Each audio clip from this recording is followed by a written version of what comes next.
Assalamualaikum warahmatullahi wabarakatuh.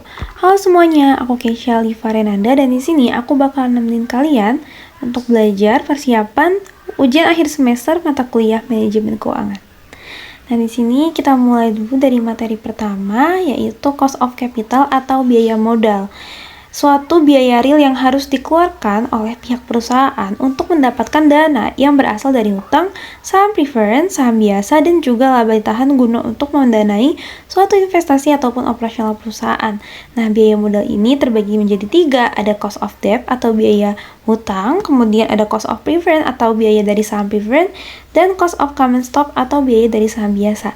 Nah, buat teman-teman nih, aku saranin kalian buat melihat atau kilas balik ya ke materi-materi persiapan UTS kayak materi obligasi, materi saham preference, dan materi saham biasa gitu, biar lebih ingat lagi gitu. Nah, sekarang kita coba untuk ke perhitungan biaya hutang yang pertama atau cost of debt atau dari obligasi. Nah, di sini dilambangkan dengan KD ya. Nah, rumusnya ini ada KD before tax dan ada KD after tax. Nah, biasanya yang digunakan pada soal nanti biasanya tuh after tax, nanti karena kita dari biaya modal nanti kita akan nyambung ke WACC gitu ya. Oke, aku jelasin dulu untuk cost of debt. Nah, di sini ada rumus KD before tax, di mana IT ini adalah interest atau bunga, dan M ini adalah nilai nominalnya, kemudian NPD ini adalah net process of debt atau nilai jual bersih dari obligasi, dan di sini dibagi N, yaitu nanti jangka waktunya. Nah, baru di bawahnya ini nanti dibagi 2 ya, NPD plus M dan dibagi 2. Nah, di sini ada rumus NPD-nya. Nah, kemudian kalau misalnya nanti kita udah ketemu nih KD before tax-nya, nanti kita baru bisa mencari KD after tax-nya. Nah, sekarang kita langsung aja ke contoh soal yang pertama. Diasumsikan bahwa perusahaan Carter menerbitkan obligasi senilai $1.000 dan kupon rate-nya adalah 8%, jatuh tempo 20 tahun dan harga netonya $940. Tarif pajaknya adalah 40%, maka biaya hutang sesudah pajak adalah, nah jadi di sini kita lihat diketahui dulu ini adalah M-nya ya, karena nilai obligasinya. Kemudian ada kupon rate-nya 8%, berarti 8% dari nilai si M-nya. Ya, 8% dari nilai M-nya berarti sekitar 80 ya, $80 nanti kalau misalnya ditulis di rumusnya. Kemudian jatuh temponya adalah 20 tahun. Dan harga netonya adalah $940. Kemudian tarif pajak atau tax-nya itu adalah 40%, berarti T-nya adalah 40%. Nah, maka biaya hutang sesudah pajaknya adalah, nah di sini kita bisa tulis dulu rumusnya ya, kita pindahin dulu rumusnya. Kemudian kita ganti nih huruf-huruf yang ada di rumus itu dengan angka. Yang pertama tadi adalah interest atau bunganya, atau kupon rate-nya. Tadi kupon rate-nya diketahui 8%, tapi 8% dari nilai ini 1.000. Berarti 8% dari 1.000 ini adalah 80, ditulis 80.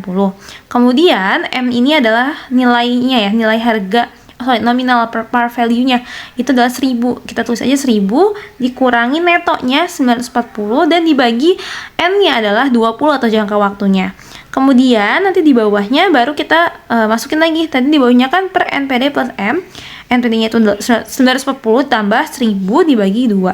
Nah, udah kayak gini, baru kita coba operasikan. Kita operasikan dulu yang di atas ya. 1.000 dikurangin 940, kemudian dibagi 20, kemudian tambah 80. Kemudian yang di bawahnya juga ini 1.000 ditambah 940, kemudian dibagi 2. Oke, kalau udah kayak gini, kita sederhanakan menjadi seperti ini. Kita hitung dan kita lihat ya, 83 per 970. Atau kalau misalnya kita lihat dari desimal, itu 0,0856 atau 8,56%. Nah, kita udah tahu nilai biaya hutang sebelum pajak itu adalah 8,56%. Nah, terus di sini kan ditanyanya itu sesudah pajaknya ya. Sesudah pajak berarti kita harus mencari yang after tax-nya. Yang ininya. Nah, dengan menggunakan tadi yang before tax-nya kita masukin. Karena rumusnya adalah KD before tax dikali 1 min T atau min pajaknya. Jadi KD after tax sama dengan 8,56% dikali 1 min 40%, dan hasilnya ini 1 min 40% kan jadi 60% ya. Kemudian dikalikan dengan 8,56%, hasilnya adalah 0,5136 atau 5,13% atau 5,13%. Oke, seperti itu. Oke, selanjutnya kita masuk ke cost of preferred stock atau biaya saham preferred. Nah, biaya saham preferred ini biasanya dilambangkan dengan KP atau KPS ya. Kemudian rumusnya ini adalah dividen dibagi net price. Di mana dividen ini dividen saham preferred, D ini dividen, kemudian NP atau ini net price, berarti nanti itu adalah price-nya dikurangin flotation cost-nya, dan nanti baru kita ketemu net price-nya gitu. Nah, sekarang kita langsung aja yuk ke contoh soalnya. Pada 26 Maret 2003, Ford Motor Company menerbitkan saham preferred yang diperdagangkan dengan harga penutupannya $23,45. Jadi ini kita bisa lihat, di sini udah ada diketahui juga ya, nanti kita kesini aja. Kemudian saham preferred tersebut membayar dividen tahunan sebesar 2,25 per lembar. Dia dividennya berarti 2,25. Jika penerbitan saham preferred baru menimbulkan biaya pengembangan sebesar $2 per lembar, ini berarti flotation-nya ya. Jadi biaya yang dikeluarkan ya, biaya pengembangan yang dikeluarkan pada saat penerbitan saham ya, itu berarti dia masuknya ke flotation. Tentukan biaya saham preferred Ford. Nah, kita tulis dulu diketahui ya, seperti biasa diketahui tadi price-nya $23,45, kemudian D-nya ini adalah $2,25 dan flotation cost-nya $2. Nah, kalau di sini tadi dia langsung net price. Nah, kalau sekarang karena net price itu merupakan ini ya rumusnya, jadi kita lakukan pengurangan juga gitu di pasal kita mengoperasikan perhitungan ini. Kita masukin ya, tadi dividennya adalah $2,25, price-nya. Jadi ini tuh KP ya, KP sama dengan dividen dikurangin PC. Nah, D-nya dividennya tadi $2,25, terus PSP-nya adalah $23,45 dan dikurangin flotation-nya adalah VFC-nya adalah $2. Nah, terus nanti setelah itu kan kita dioperasikan 23,45 dikurangin $2 kan 21,45. Kemudian 2,25 itu dibagi $21,45. Hasilnya adalah 0,1049 atau 10,49%. Seperti itu. Kita masuk ke perhitungan biaya modal saham biasa. Nah, di sini biasanya saham biasa itu dilambangkan dengan KCS gitu ya. Nah, kemudian rumusnya ini adalah D1 dibagi P plus G, di mana D1 ini adalah dividen yang diproyeksikan. Rumusnya itu adalah D0. Ini ya, D0 1 plus G. Nah, D0 dikali 1 plus G. Nah, kita flashback lagi gitu ya ke valuasi saham gitu, karena di sana di materi perhitungan saham kalian belajar juga waktu itu tentang D1 gitu, bagaimana mencari D1 dan apa itu D1 gitu. D1 itu adalah dividen yang diproyeksikan, misalnya kalian lupa. Nah, di sini aku juga nyentuhin rumusnya. Nah, kemudian di sini ada contoh soalnya. Di bulan Juli 2002, saham biasa PTXGZ ditutup pada $54,4 per lembar. Pada tahun 2001, PTXGZ juga membayar dividen sebesar $0,28. Jika dividen diharapkan tumbuh sebesar 14,6% per tahun di masa yang akan mendatang, berapakah biaya modal dari saham biasa tersebut? Nah, diketahui tadi ini tuh adalah price-nya ya. Di sini price-nya udah tahu. Kemudian dividennya adalah 0,28 pada tahun 2001. Nah, kita lagi membahas tadi saham biasa yang ditutup pada $54,4 itu tahun 2002. Nah, kalau ini pada tahun 2001 PT XYZ membayar dividen sebesar 0,28. Berarti ini beda, ini 2002, ini 2001. Berarti ini bukan D1 ya, tapi ini adalah D0. Karena kita lagi membahas untuk saham di tahun di masa yang akan datang gitu ya. Jadi D0-nya ini adalah 0,28. Kemudian G-nya ini adalah 14,6%. Diharapkan akan tumbuh sebesar 14,6%. Jadi gini, kita tuh pengen tahu gitu ya.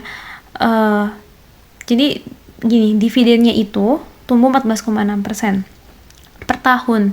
Nah, kita tuh cuman dikasih tahunya itu dividen pada tahun 2001, sedangkan kita lagi membahas pada bulan Juli 2002 gitu. Artinya kita cuman dikasih tahu D0-nya gitu ya, dividen tahun sebelumnya. Nah, berarti yang kita lakukan yang pertama adalah mencari D1. Kenapa? Karena kita lagi akan berbicara tentang di 2002 ini gitu ya. Atau tahun-tahun selanjutnya tuh naik 14,6% gitu. Nah, sekarang kita masukin dulu ya D1 rumusnya ini. Ingat-ingat lagi, kemudian kita masukkan 0,28 dikali 1 plus 14,6%. Tadi G-nya ditahu di sini 14,6% per tahun, kemudian nanti dikalikan dan hasilnya seperti ini. Nah, kemudian kalau udah tahu nih ini D1-nya, bisa kalian cari untuk rumus EKCS-nya, terus nanti baru kita operasikan lagi ya seperti biasa dan ketemu hasilnya ternyata biaya modalnya 15,19%. Nah, tadi kalau tadi ini kan PT XYZ-nya nggak ada penambahan saham. Nah, sekarang jika perusahaan tersebut ini sahamnya tuh ada menerbitkan saham baru gitu ya. Nah, rumusnya ini sama, cuman ini tuh kalau tadi ini cuman tentang price ya, P-nya. Kalau di sini adalah NP atau net price-nya gitu. Net price-nya itu nanti kita lihat ya di sini. Jika XYZ ini harusnya ada NP, bukan, ini NP harga saham ya, harga saham bersih net price-nya. Gimana ya net price-nya? Net price harga bersihnya. Nah, kemudian di sini tadi menerbitkan saham biasa baru. Biaya penerbitan 6% dari harga saham per lembar. Nah, tadi sama diketahuinya, D1-nya udah ketahuan, G-nya juga udah diketahui, P-nya diketahui.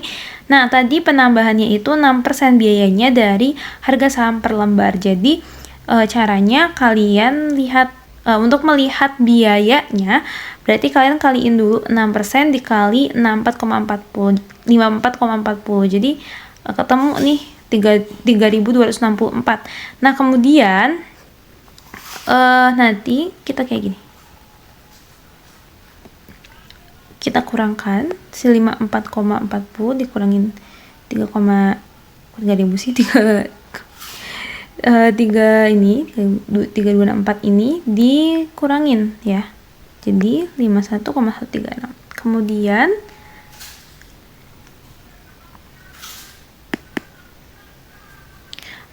Kemudian kita langsung aja kalau udah ketemu NPO-nya, kita langsung aja untuk masukin ke rumusnya. Ya, jadi NPO itu kita mengurangi biaya bukan biaya. Kita mengurangi harga saham yang tadi pertama di sini dikurangin sama biaya penerbitannya gitu. Kemudian ketemu. Jadi harga untuk saham barunya 15,23%. Tadi kita udah belajar tentang biaya-biaya modal. Sekarang kita coba untuk mempelajari weighted average cost of capital. Kalau tadi kita hanya mempelajari tentang cost of capitalnya aja, kita sekarang mempelajari weighted average cost of capital. WACC ini adalah rata-rata tertimbang, menggabungkan tingkat pengembalian yang disyaratkan yang diminta oleh para pemberi pinjaman dan investor perusahaan bersama dengan bauran khusus dari sumber-sumber pendanaan yang digunakan. Jadi nanti kita tuh kayak menambah-nambahkan gitu ya si model-model tadi, dan tapi sebelum tambah-tambahin semua tuh dikalikan dulu dengan bobot atau proporsinya gitu. Nah, boleh kita langsung aja yuk masuk ke soalnya. Di sini tuh ada contoh soal. Di sini aku fokus ke WACC ya, walaupun di sini ada tentang laba, tapi mungkin sebagai tambah informasi saja gitu ya. For your information aja gitu. Nah, di sini tuh si PT Indofood ini punya 3 sumber dana, ada obligasi, ada saham preferred, dan saham biasa, di mana jumlahnya masing-masing adalah 400 juta, 300 juta, 900 juta, dan cost of capitalnya itu udah diketahui, jadi kalian juga mungkin tidak yang perlu capek-capek nyari lagi kayak tadi ya perhitungannya, tapi sudah diketahui, kecuali dari obligasi ini tuh masih yang belum pajak guys, jadi nanti kita akan tetap harus mencari KD after tax gitu ya. Nah, di sini tuh perusahaan ini laba bersih informasi aja. Kemudian tarif pajaknya T-nya itu sebesar 30%. Kemudian ini for information aja ya, dividend payout dan bla-blanya. Kemudian rata-rata tertimbang dari seluruh biaya modal perusahaannya tuh berapa gitu. Nah, sekarang kita langsung aja masuk. Nah, tadi diketahui obligasinya 400 juta, saham preferrednya 300 juta, terus nanti ini ditambahkan si 400 tambah 300 tambah 900 ditambah jadi 1,6 miliar, kemudian pajaknya 30%. Ini kita ingat yang ini informasi yang sangat harus di-keep. Kenapa? Karena dia ini masih yang cost of capital banget gitu. Kemudian kita langsung aja, ini adalah laba bersih, ada dividend payout ratio, ini kayak buat informasi aja ya, karena aku lagi fokus ke WACC dulu. Nah, penyelesaian soalnya ini bagaimana? Yang pertama kali kita lakukan, tadi kan kita udah tahu ya saham preferred tuh segini. Saham preferred itu mana ya tadi? Ini COC-nya, kemudian saham biasanya juga segini 16%. Nah, yang perlu kita cari lagi itu yang biaya hutang, yang obligasi. Tadi diketahui itu dia 21% gitu ya. 21%. Nah, terus sebagaimana rumus untuk KD after tax itu kan KD before tax dikali 1 min T. Nah, berarti di sini kita masukin untuk KD before tax-nya adalah 21%. Terus ketika pajaknya dikalikan 1 min 30% atau dikalikan 1 min pajaknya. Sudah ketemu hasilnya 14,7%. Nah, di sini bobot masing-masing sumber dananya juga perlu dicari. Kenapa? Karena dalam mencari WACC, kita akan mengalihkan si cost of capital ini dengan bobot masing-masing sumber dananya. Jadi, setelah kita tahu cost of capitalnya berapa, kita harus tahu juga bobot masing-masing dari sumber dana tersebut. Caranya bagaimana? Ini ada rumusnya, yaitu jumlah biaya setiap sumber dana dibagi jumlah biaya keseluruhan. Nah, kemudian kita cari tadi udah ditambahin semua ya untuk biaya keseluruhannya 1,6 miliar. Nah, di sini 400 juta dibagi 1,6 miliar 25% dan seterusnya. Nah, untuk simbolnya di sini adalah W ya, weight ya, WD, WP, WCS. Nah, penyelesaian di sini aku ringkas menjadi satu tabel, tapi di sini ada ralat ya, ternyata aku tulisnya ini masih yang before tax, jadi jangan tiru, ini adalah 14,7% atau yang after tax-nya. Nah, di sini tuh obligasi 400 juta, komposisinya ya, ini W ya, WD, ini KD-nya 14,7%, WD-nya 45%, kemudian KP-nya 18%, WP-nya 18,75%, itu tahu semua ya, udah ditulis semua, sudah lengkap. Nah, kalau udah lengkap, kita masuk ke rumus WACC-nya. Ini WACC itu seperti ini guys, nyarinya. Nah, kalau udah kayak gini tinggal masukin aja WD dikali KD 0,25 dikali 14,7%, 0,1875 dikali 18% dan lain-lain ya. Kemudian kalau udah dikalikan ya, inget ya, dikalikan dulu dalam kurungnya nih, dikalikan dulu. Nah, habis itu tambah dan ketemu 16,05%. Jadi rata-rata tertimbang untuk biaya modal secara keseluruhan itu adalah 16,05%. Kemudian sekarang kita masuk ke Capital Asset Pricing Model atau CAPM, di mana rumusnya ini seperti ini. KJ dibagi KJ sama dengan KRF plus beta ya dikali KM min KRF-nya. Nah, kita langsung aja biar gampang kita masuk ke contoh soalnya, karena contoh soalnya ini cukup dia lebih terlihat gitu ya. Dan langsung ketemu semua, langsung kelihatan semua, jadi nggak perlu ada yang dicari-cari dulu gitu ya diketahuinya. Nah, ini diketahui sebuah perusahaan ini melakukan investasi dengan mengharapkan tingkat keuntungan sebesar 15% dan tingkat keuntungan bebas risikonya sebesar 10%. Dari data selama 10 tahun diketahui bahwa nilai betanya adalah 1,25. Betanya juga udah tahu guys, 1,25. Hitunglah return saham yang juga merupakan biaya modal ekuitas perusahaan tersebut. Oke.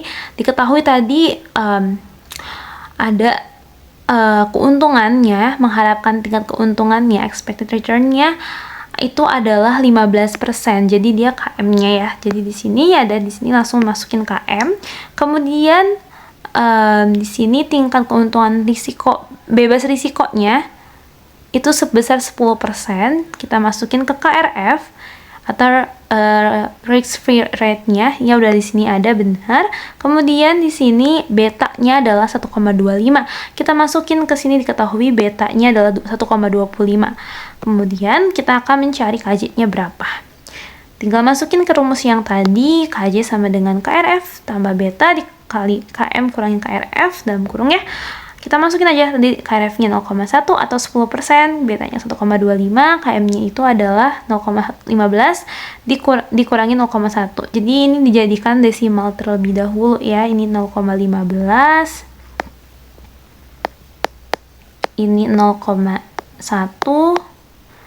Ini terus 1,25. Kemudian dioperasikan ya dalam kurungnya dan dikalikan ke 1,25. Dan ditambah 0,1, kemudian hasilnya 16,25 ya, 0,1625 seperti itu.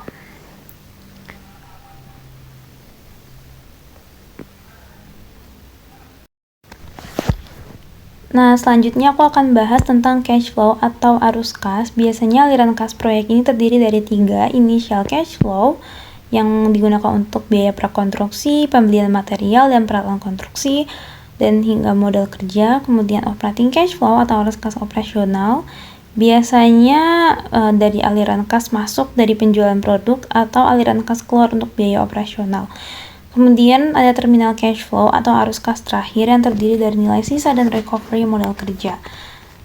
Nah, di sini juga ada rumus-rumus untuk operating cash flow, misalnya dari pinjaman sebagian ya, biasanya tuh ada interest juga gitu.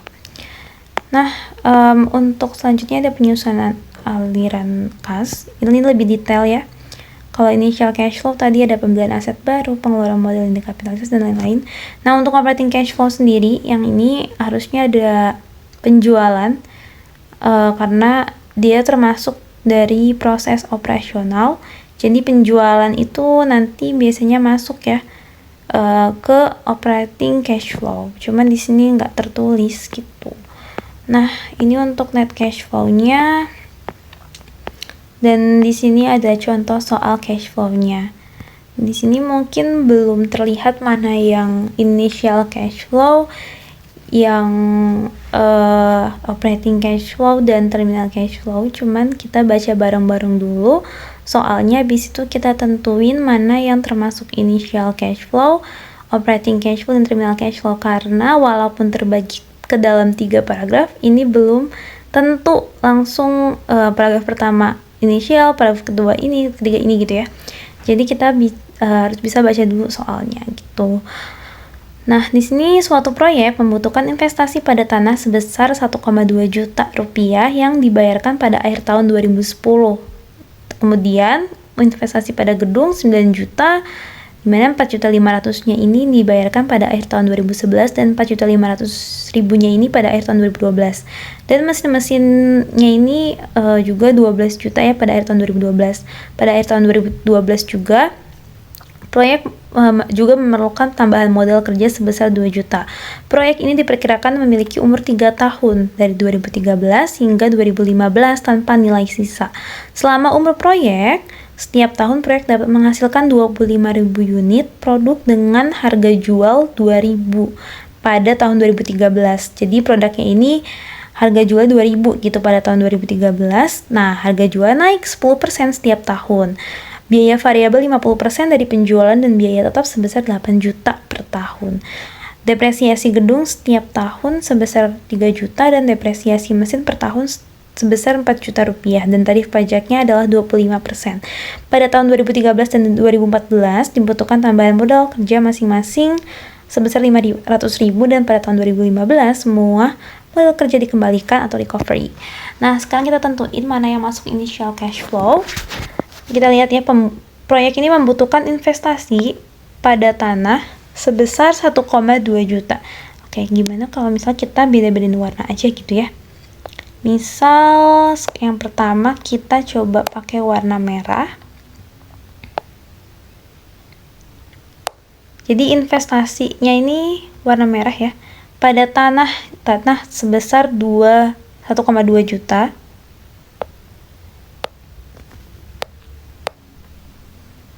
1,2 juta, kemudian 1,2 juta di tahun 2010 ya. Pada gedungnya ini 9 juta. Ini gedung 4.500.000 pada akhir tahun 2011, 4.500.000 pada akhir tahun 2012, dan mesin-mesin 12 juta pada akhir tahun 2012.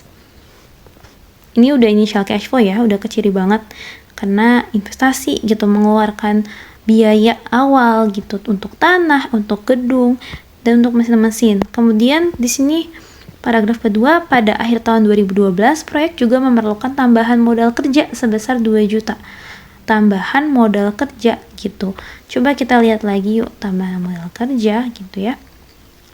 Nah, tadi modal kerja itu masuknya di initial cash flow atau operating cash flow, berarti ke modal kerja ini di initial cash flow. Nah, jadi walaupun dia terpisah nih dari paragraf pertama, bukan berarti dia tidak dia langsung ini gitu ya initial cash flow. Tapi ternyata ada lagi nih tambahan modal kerja.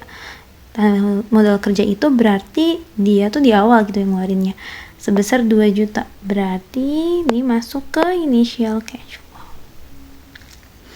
Nah, selanjutnya kita lihat proyek ini diperkirakan memiliki umur 3 tahun tanpa nilai sisa. Selama umur proyek, setiap tahun proyek dapat menghasilkan 25.000 unit. Nah, kalau misalnya sudah berbicara tentang 25.000 unit dengan harga 2.000 gitu ya, udah ada harga produk, itu kan berarti berbicara tentang penjualan. Berarti itu udah nggak termasuk si merah-merah ini ya, dia udah termasuk ke operating cash flow. Nah, sekarang kita lihat di sini tadi 3 tahun nih tanpa nilai sisa. Nah, tanpa nilai sisa ini kita coba highlight aja dulu. Bentar, warnanya biar jelas. Ini tanpa nilai sisa ya. Nah, kita masuk ke selama umur proyek nih. Tadi 25.000 unit. Oke, kita ganti warna hijau.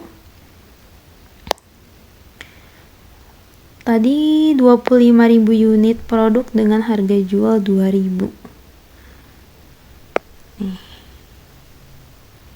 Pada tahun 2013 ya, untuk 2.000 per produk. Tapi setiap tahun naik 10%. Nah, biaya variabelnya 50% dari penjualan dan biaya tetapnya 8 juta per tahun.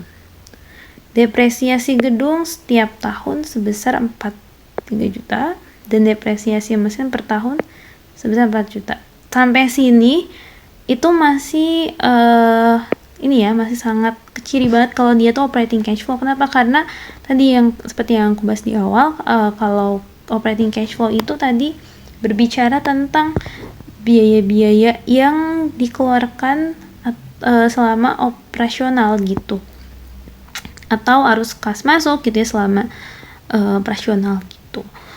Nah, kemudian selanjutnya nih udah ganti lagi paragrafnya. Pada tahun 2013 dan 2014 dibutuhkan tambahan modal kerja masing-masing sebesar 500.000.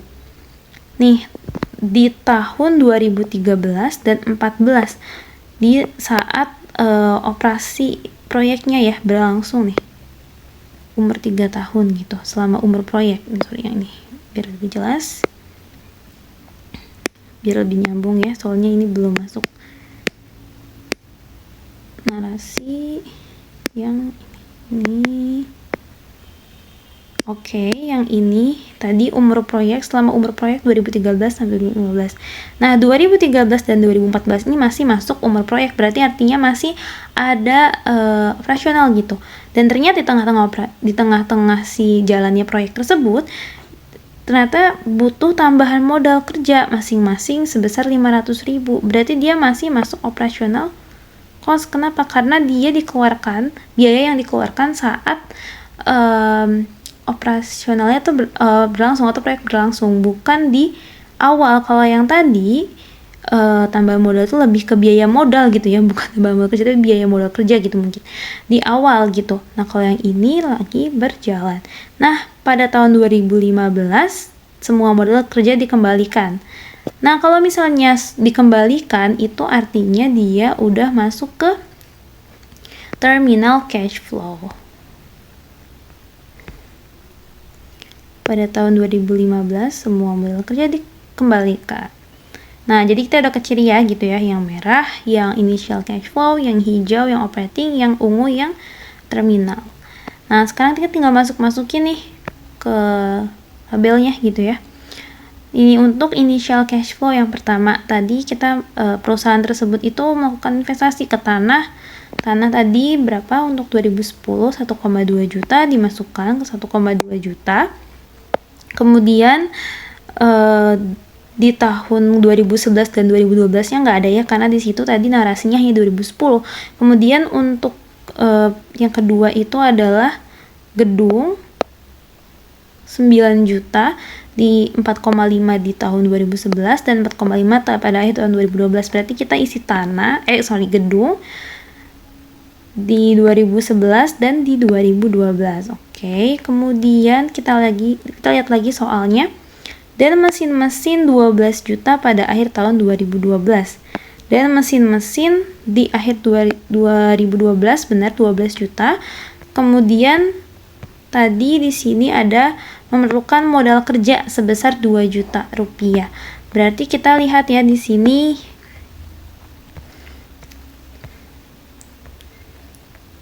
ini kita anggap aja modal kerja ya, kita jangan lihat tambah modal kerja, takut nanti kalian terkecoh sama yang ini nih, takutnya yang sama yang bawah.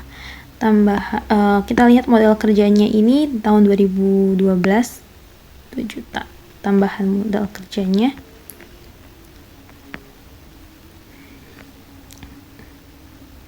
Jadi kalian tulisnya modal kerja aja gitu ya, karena nanti takutnya ketukar gitu, walaupun di sini narasinya ini memerlukan tambahan modal kerja gitu.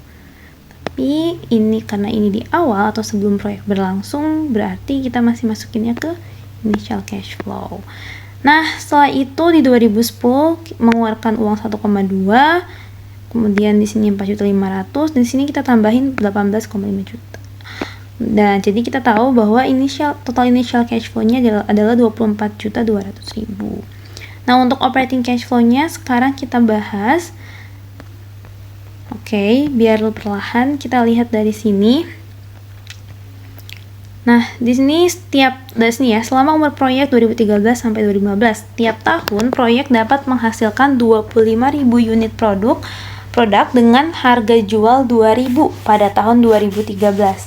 Berarti ini tuh untuk unit produknya ini 25 dikali 2.000 dan harga jualnya naik 10% setiap tahun. Nah, kita masukin ke penjualan berarti untuk penjualannya adalah tadi ya yang 25.000 dikali 2.000. Untuk penjualan di sini berarti 25.000 unit dikali 2.000. Ini untuk 2013. Nah, terus ini tuh naik 10%. Jadi 10% dari sini, dari 50 juta. Kemudian di sini juga naik lagi 10%. Jadi setiap tahun naik 10%.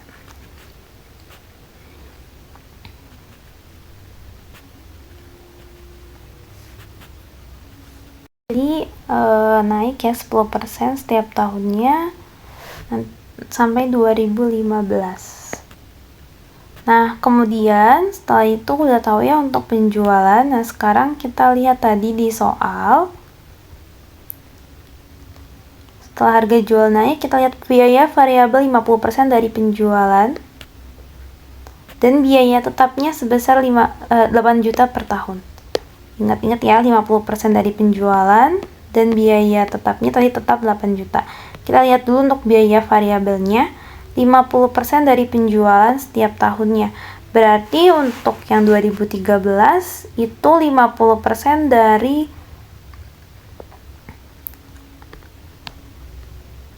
50 juta ya. Dia 50% dari sini. Berarti ini 50% ya. Ini 50% dari 55 juta. 50% dari 55 juta. Ini 30. Ini juga dari 50% dari 60 juta 500. 60 juta 500 ribu dikali 50%, jadi 30 juta 250 ribu. Kemudian untuk biaya tetapnya di sini 8 juta setiap tahun ya, sama semua setiap tahun 8 juta, jadi nggak ada naik berapa persen ataupun, karena dia biaya tetap atau fixed cost-nya. Kemudian depresiasi gedung setiap tahun sebesar 3 juta dan depresiasi mesin per tahun sebesar 4 juta. Jadi setiap tahun juga sama, depresiasi gedung 3 juta, kemudian depresiasi mesin per tahun 4 juta. Sama semua. Depresiasinya tetap ya. Nah, kemudian kita lihat total biaya operasional tuh kita menjumlahkan semuanya terlebih dahulu. Menjumlahkan itu berarti kalau misalnya ada yang minus ya minus gitu guys. Jadi kayak 50 dikurangin 25 dikurangin 8 gitu. Jadi kalau misalnya aku bilang kalau kurangin semua takutnya dia malah nambah gitu ya, karena kan minus ketemu minus jadi plus gitu. Jadi intinya untuk total kita totalkan aja gitu ya bahasanya ya. Kita totalkan semuanya 50 juta. Ini ada yang minus, berarti jangan lupa ada yang keluar biayanya. Nah, hasilnya adalah minus 40 juta untuk 2013, 42 juta 1.500, 45 juta 250 ribu untuk tahun 2015. Nah, di sini kenapa minus? Karena dia banyak pengeluaran ya. Ada biaya variabel, ada biaya tetap, kita mengeluarkan uang juga untuk depresiasi mesin juga gitu.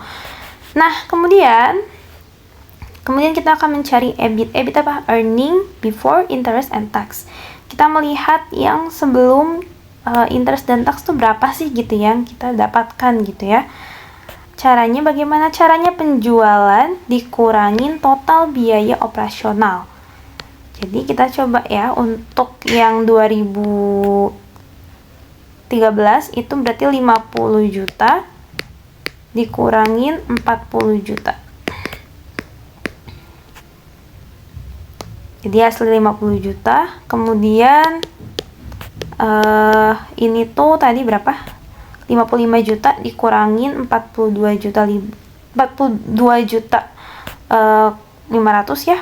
Kemudian jadi 12 juta 500 dan selanjutnya dan seterusnya. Pokoknya EBIT ini kalian pakai yang ini. Nih, ini tuh dikurangin untuk mencari EBIT. Nah, kemudian setelah itu ada pajak. Tadi pajaknya diketahui 25% ya. Taxnya dari mana? Dari soalnya, guys. Nih, tadi taxnya tarif pajaknya adalah 25%. Nah, kemudian kita masukin aja pajaknya 25%.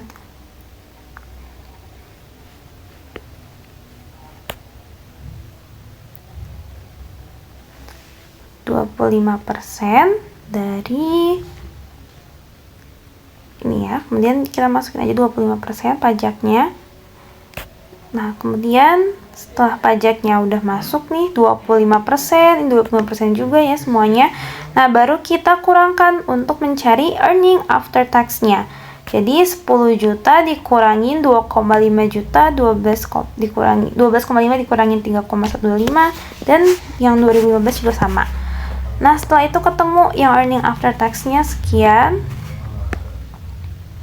Nah, setelah itu kita balik lagi yuk ke atas lagi. Setelah kita ketemu earning after tax, kita lihat lagi pada tahun 2013 dan tahun 2014 dibutuhkan tambahan modal kerja masing-masing sebesar 500.000.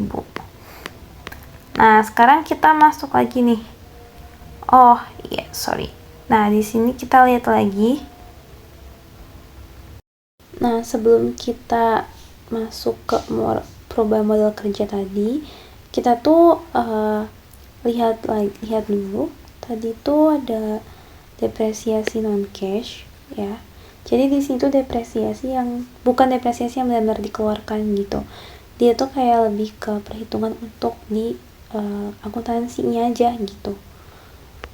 Nah, kalau misal tadi kalian bingung, ini tuh ada di sini ya. Jadi yang ada di sini itu kayak lebih ke nih, ada depresiasi kan setelah. Nah, ini tuh gunanya untuk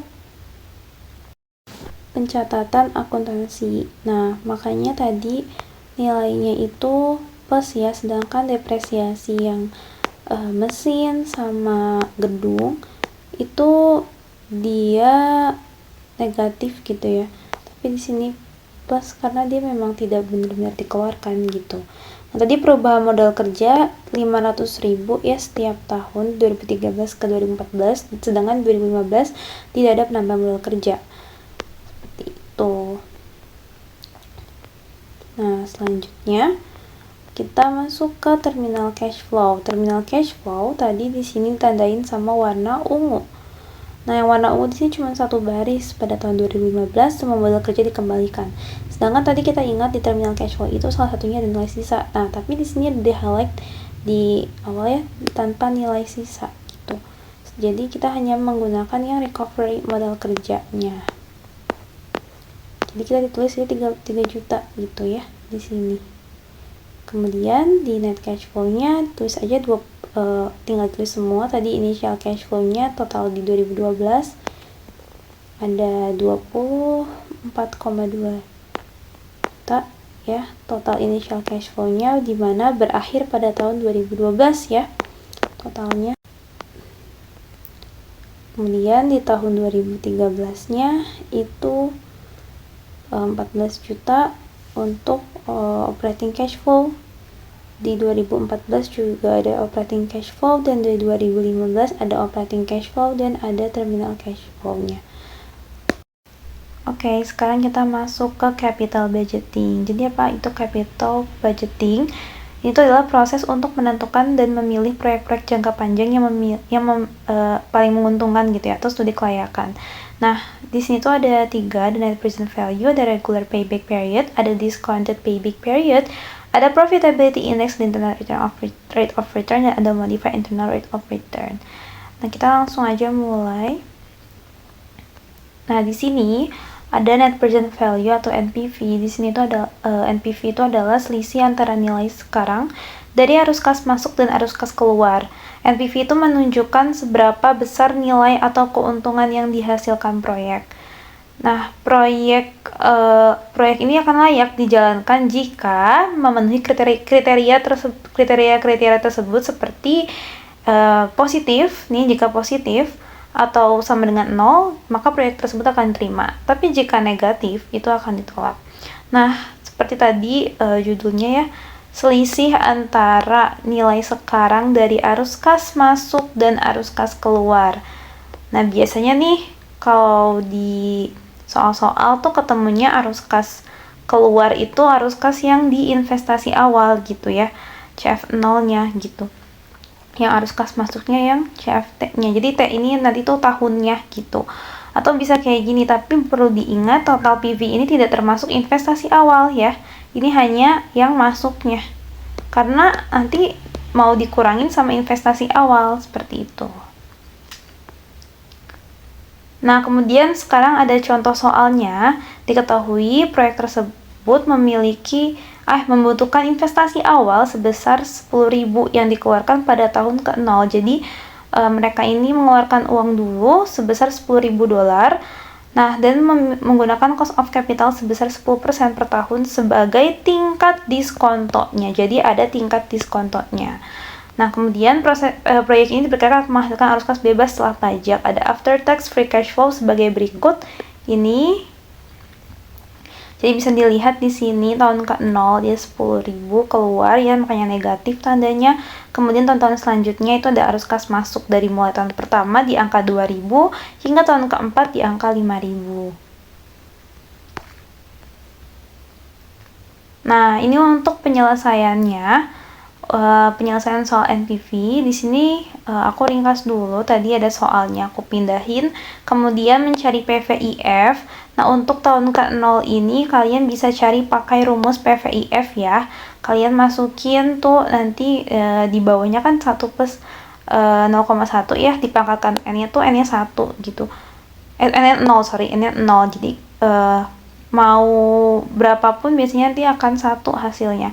Terus discounted cash flow-nya ya masih 10.000 gitu.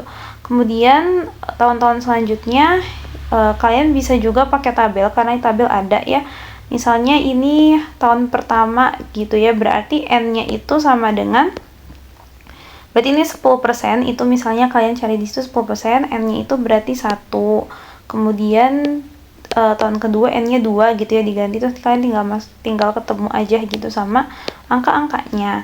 Nah, untuk discounted cash flow ini tinggal dikalikan aja sama PVIF-nya. Nah, total si PV ini itu tidak termasuk ini ya, total ini semua. Kenapa? Karena ini tuh masuknya ke investasi awal 10.000 gitu. Tapi kalau misalnya nanti di sini misalnya kalian dimintanya menggunakan rumus yang seperti ini, kalian masukin aja tadi CF-nya yang pertama berapa, terus 1 plus R apa gitu ya. Jadi kalau total PV di sini tuh sebenarnya lebih ke pengen neken yang ininya gitu. Jadi kalau ini mah kayak cuman yang lebih gampangnya aja gitu, tapi sebenarnya aku pengen menekankan yang pakai ini, kemudian dikurangin sama investasi awal. Nah, terus setelah dikurangin nih si 10.717,6 dikurangin sama investasi awal 10.000, hasilnya dari 717,6. Nah, ini tuh positif ya. Kalau positif berarti tadi kriterianya proyeknya akan diterima. Nah, selanjutnya adalah regular payback period. Jadi ini tuh jumlah yang dibutuhkan untuk mendapatkan kembali biaya investasi awal atau jangka waktu pengembalian dengan tidak memperhatikan discount rate atau suku bunga atau expected return. Jadi dia masih pakai cash flow aja gitu ya. Nah, kriterianya sendiri nanti biasanya tuh misalnya di perusahaan tersebut ada pihak manajemennya gitu ya. Proyek ini harusnya selesai dalam 3 tahun gitu. Nah, misalnya 3 tahun itu jadi kayak benchmarknya gitu ceritanya. Nah, jadi misalnya dia kurang dari 3 tahun berarti kan bagus ya, lebih cepat, berarti dia lebih atau sama dengan ya, lebih atau sama dengan dari 3 tahun itu berarti proyek itu bakalan terima karena memang lebih cepat, lebih baik, dan sama, atau misalnya sama gitu persis 3 tahun pas gitu, itu bakalan terima. Tapi kalau misalnya lebih dari 3 tahun, misalnya jadi 4 tahun atau mungkin 3 tahun lebih 1 bulan, 2 bulan, itu sama aja ya, jadi telat gitu, itu tetap ditolak gitu. Jadi walaupun cuma beda misalnya 3,5 tahun gitu, itu tetap telat gitu kehitungnya, karena bagaimanapun 3,5 itu lebih dari 3 tahun seperti itu. Nah, untuk rumusnya sendiri di sini adalah tahun terakhir minus ditambah investasi awal dikurangin akumulasi info saat terakhir minus dibagi arus kas setelahnya. Mungkin akan lebih jelas kalau kita bahas langsung ke contoh soalnya. Ini sama kayak tadi, cash flow kasusnya di mana perusahaan tersebut itu mengeluarkan investasi awal atau CFL-nya 10.000. Nah, kemudian di sini tuh pihak manajemen menetapkan benchmark waktu payback-nya selama 3 tahun. Artinya, investasi ini akan diterima tadi yang seperti aku jelaskan kalau modal awalnya ini dapat kembali paling lambat dalam 3 tahun. Jadi kalau misalnya tadi kayak yang aku bilang, dia misalnya lebih cepat, misalnya dia berhasil ngembaliin modalnya itu dalam waktu sekitar 2,7 tahun gitu ya, berarti dia akan diterima gitu proyeknya, atau pas 3 tahun dia akan diterima. Tapi kalau misalnya lebih dikit pun, karena itu tetap kehitungnya lebih, ya dia akan tolak gitu proyeknya, seperti itu. Oke, sekarang kita masuk ke contoh soalnya, pembahasan contoh soalnya. Nah, tadi kita pindahin dulu yang ini. Kemudian, kumulatif inflow-nya kita melihat arus kasnya, akumulasi arus kas yang masuknya.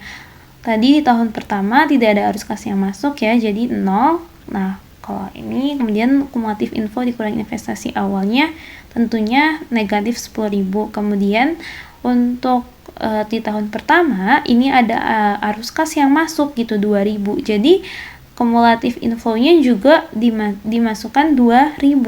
Kemudian kumulatif info dikurangi investasi awal jadi negatif 8.000. Jadi masih negatif ya, masih minus. Kemudian untuk tahun kedua kita lihat lagi ini ada 3.000 ya masuk. Nah, 3.000 ini jadi tadi udah ada 2.000 nih tambah 3.000. Jadi yang kumulatif info yang ada arus kas yang masuk sekarang adalah 5.000. Nah, kemudian nanti dikurangin lagi hasilnya 5.000 ya, masih minus karena 5.000 dikurangin 10.000. Kemudian tahun selanjutnya uang masuk lagi 4.000. Terus kita akumulasikan, oh udah ada nih, udah 5.000, tadi 5.000, kemudian kita masukin lagi 4.000, berarti 9.000. Nah, jadi dikurangin lagi, jadi negatif 1.000. Nah, untuk selanjutnya di tahun keempat masuk uang 5.000, udah ada 9.000 tadi di sini, kemudian masukin lagi 5.000, ada 14.000. Kemudian jadi segini. Jadi pokoknya kumulatif itu kayak uang yang masuk gitu ya, tambah. Nah, kemudian kita lihat tahun terakhir di antara dari 0, 1, 2, 3, 4 itu kita tuh cuman positif hasil ininya tuh di tahun keempat. Dan tahun terakhir ini minus itu di tahun ketiga. Di sini. Nah, artinya kita langsung bisa nih ngerjain soal yang tadi. Dimana tahun terakhir minusnya itu adalah 3. Kita masukin 3. Kemudian investasi awalnya adalah 10.000. Masukin 10.000. Akumulasi inflow terakhir minusnya berapa? Akumulasi tahun terakhir minus. Ini tahun terakhir minus. Tahun terakhir minus. Ini ya minusnya di sini. Kemudian akumulasi inflow-nya berarti yang 9.000-nya. Kita masukin 9.000-nya di sini dan dibagi arus kas setelahnya. Jadi dari ini tahun ketiga, tadi udah ya kumulatifnya tahun ketiga, arus kas setelah terakhir ini berarti arus kas di tahun keempat. Ini arus kasnya adalah 5.000. Jadi dibagi 5.000. Kemudian 10.000 dikurangi 9.000 dibagi 10.000 dikurangi 9.000 dibagi 5.000, hasilnya 0,2. Jadi di sini adalah 3 plus 0,2, 3,2 tahun. Nah, 3,2 tahun itu masih termasuk lebih dari 3 tahun ya. Tuh masih melebihi rata-rata gitu. Tadi rata-ratanya itu adalah benchmarknya itu adalah 3 tahun.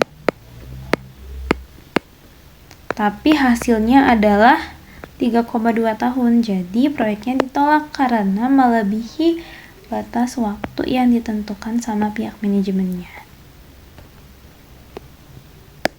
Oke, selanjutnya kita akan masuk ke discounted payback period, di mana ini tuh jumlah tahun yang dibutuhkan untuk mendapatkan kembali biaya investasi awal atau jangka waktu pengembalian, sama kayak tadi di regular payback period, tapi bedanya itu memperhatikan discount rate karena namanya juga discounted payback period. Ada suku bunga atas expected return. Nah, kriterianya masih sama kayak yang regular ya, payback period. Kalau misalnya dia lebih kecil atau sama dengan dari benchmarknya, artinya lebih cepat gitu ya, maka proyek tersebut diterima. Tapi kalau misalnya lebih, berarti kan lebih lama juga gitu ya periodenya, maka dia akan ditolak gitu. Nah, untuk rumusnya ini sedikit berbeda. Perhatikan ya di sini tahun terakhir minus ditambah investasi awal dikurangin akumulasi discounted cash flow saat terakhir minus dibagi discounted cash flow setelahnya. Nah, di sini ada soal dan penyelesaiannya langsung. Untuk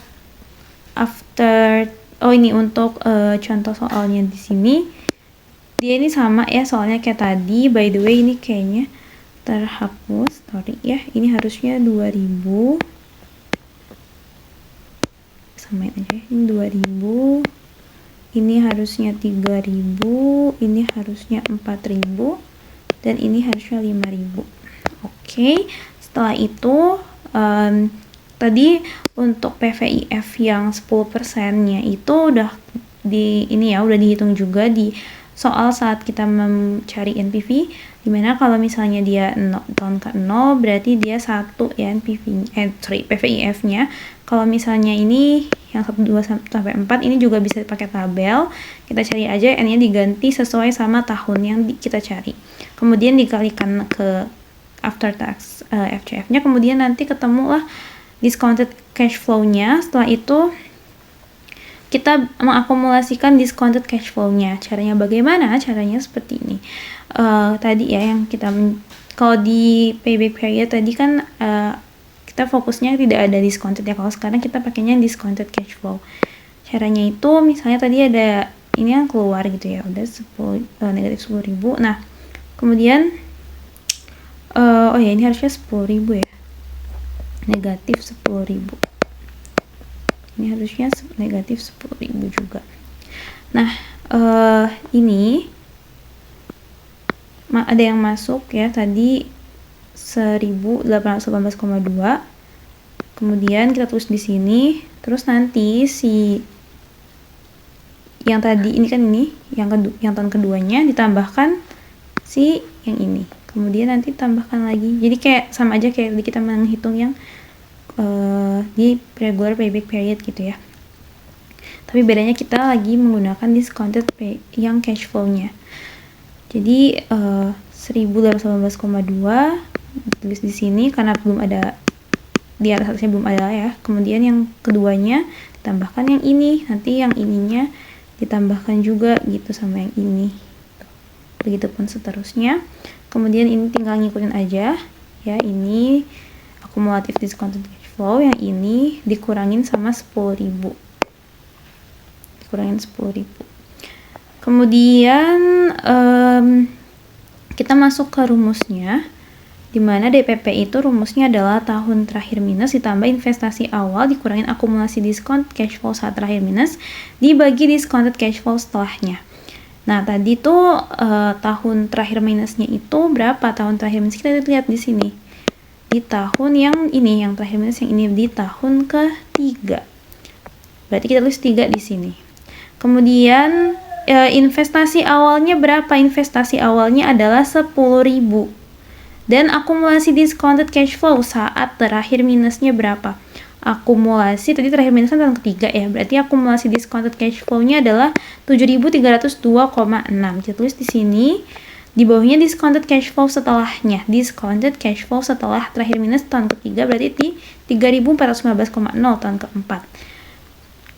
Dan kita operasikan ini ketemu adalah tahunnya 3,79 tahun untuk waktu pengembaliannya bisa dilakukan oleh proyek tersebut gitu. Nah, benchmarknya tadi adalah 3 tahun. Nah, ini melebihi rata-rata, artinya proyeknya ditolak. Nah, selanjutnya di sini ada profitability index yang merupakan perbandingan antara nilai sekarang dari arus kas yang akan diterima dengan biaya investasi awal untuk menilai suatu investasi menguntungkan atau tidak gitu. Namanya juga profitability index. Nah, untuk kriteria sendiri di sini adalah PI, misalnya dia lebih dari 1 hasilnya, maka akan diterima, tapi jika kurang dari 1 akan ditolak proyeknya. Nah, untuk rumusnya sendiri di sini ada present value of future cash flow dikurangin investasi awal, initial cash flow outlay-nya. Dan atau rumus yang lebih panjangnya untuk tahun-tahun, misalnya tahunnya beberapa tahun gitu ya. Ini ada rumusnya. Nah, untuk contoh soalnya masih sama, tadi menggunakan investasi awal yang dikeluarkan $10.000, kemudian perusahaan tersebut menetapkan cost of capital-nya 10% per tahun. Jadi masih menggunakan 10% juga. Nah, di sini bisa dilihat ya, untuk perhitungannya sebenarnya mirip-mirip yang tadi, yang di NPV, masih sama. Dengan total PV-nya juga dihitungnya juga dari yang ini. Dari yang 1 sampai 4. Kemudian untuk PI sendiri itu rumusnya itu dibagi ya, total PV-nya ini dibagi investasi awal. Jadi bukan dikurang tapi dibagi. Nah, setelah dibagi hasilnya seperti ini. Nah, kalau misalnya mau pakai menggunakan ini rumus yang seperti ini, tinggal masukin aja tadi cash flow untuk tahun pertamanya berapa, terus dibagi discount rate-nya 1 plus discount rate dipangkatkan 1, 2, 3 dan seterusnya. Terus dibagi sama investasi awalnya. Hasilnya akan sama. Ini harusnya 1,0716 ya, bukan 107. 1,07176. Ini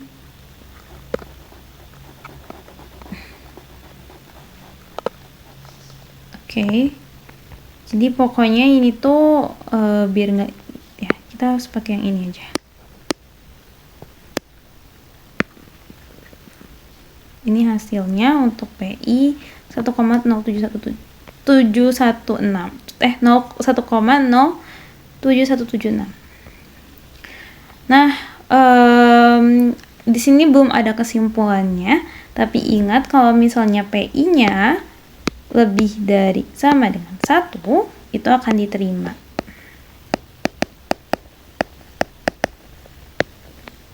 Ya, kalau kurang dari 0, yang ini ya,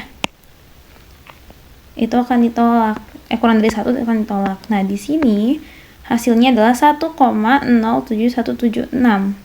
Berarti dia akan diterima. Jadi kesimpulannya proyek tersebut diterima.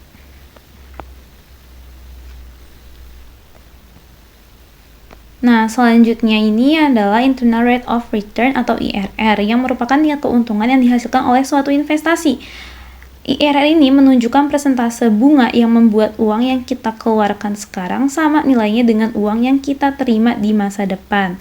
Nah, jika IRR digunakan sebagai tingkat diskonto dan hasilnya tuh membuat NPV itu sama dengan 0. Nah, untuk kriterianya sendiri di sini adalah seperti ini ya, IRR misalnya dia lebih dari sama dengan K, maka proyeknya akan diterima. Tapi misalnya IRR-nya kurang dari K, berarti akan tolak. Nah, K ini nanti biasanya tuh ditentuin di soalnya gitu ya.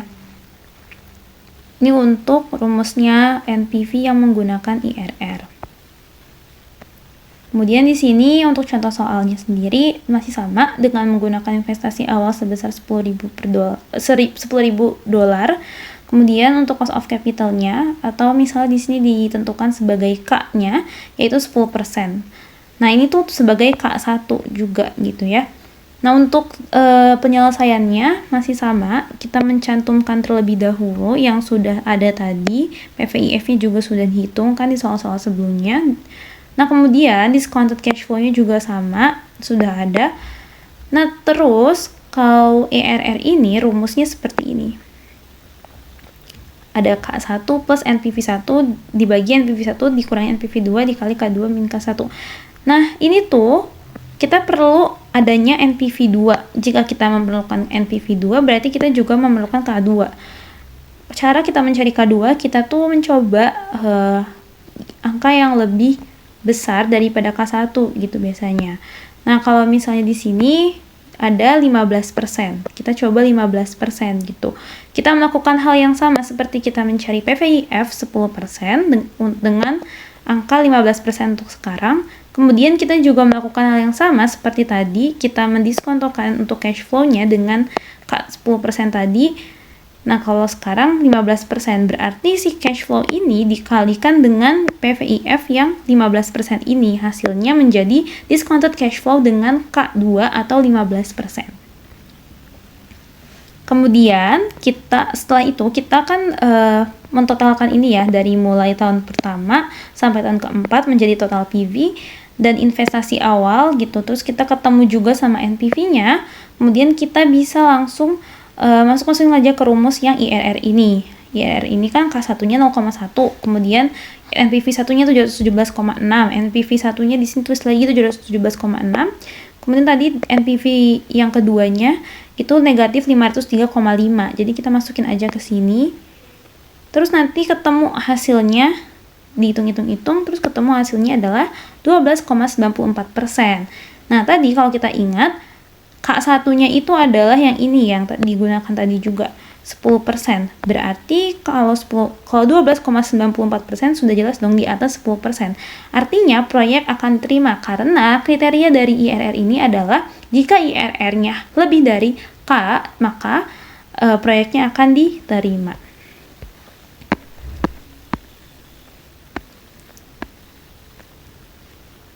Oke, selanjutnya tadi kita sudah berbicara tentang internal rate of return, maka sekarang kita akan membahas mengenai modified internal rate of return atau MIRR.